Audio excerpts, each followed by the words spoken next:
Good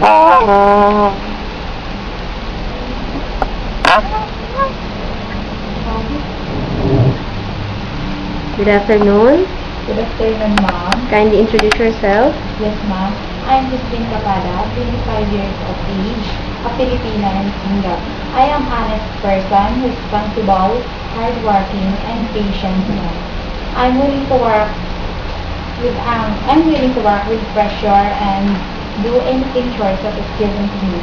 Okay, are you a high school graduate or college No, graduate? ma'am. I'm a college graduate picking up an BS in Business Administration, major in Management Accounting. Any working experience working as domestic helper in abroad before? No, ma'am. Here in the Philippines? Yes, ma'am. I've been working before as the Domestic helper? domestic helper For how many for years? for 2 years, ma'am. Okay, and how many children did you took care? I took care for children, and What were your other duties and responsibilities as their domestic helper? as a domestic helper, my duties are to take care of the children, doing household chores like laundry, cooking, cleaning the house. Okay. Okay, and why do you want to work in Hong Kong? I want to work in Hong Kong to support my family needs, especially in financial. Do you know how to cook Chinese food? Yes, ma'am. I know how to cook a Chinese food Right. like steamed fish, steamed meat, congee, noodles, and fried vegetable. And are you willing to learn more? Yes, ma'am. I am very much willing to learn. Okay, can you take care of your newly born baby? Yes, ma'am. I can take care of a newborn baby because before I am the one who took care of my niece or my nephew when their parents are at work. Okay, how about children? How will you get along with them?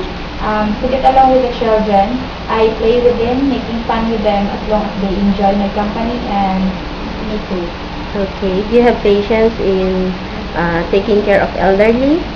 Yes, ma'am. I have a patience in taking care of elderly because before I'm the one who took care of my grandmother. Okay. Can you sing a simple nursery rhyme? Yes, ma'am. Twinkle, twinkle, little star, how I wonder what you are.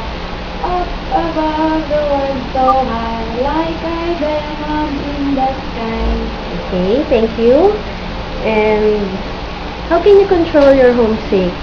I could control my homesick by meeting with friends and enjoy my work. Okay.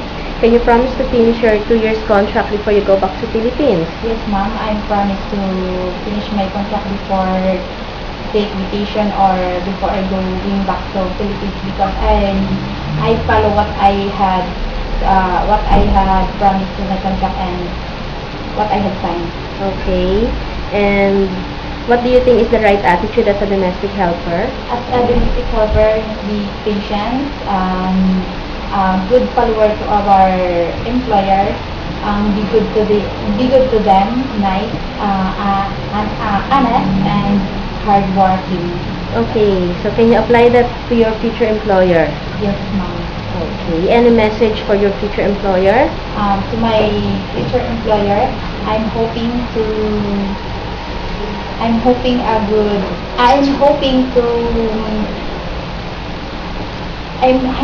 to hire me, and in return I'm hoping to hire me, and I'm willing to do any household chores you were with me, and in return I expect from you, ma'am. Okay. So that's all. Thank you. Thank you, ma'am.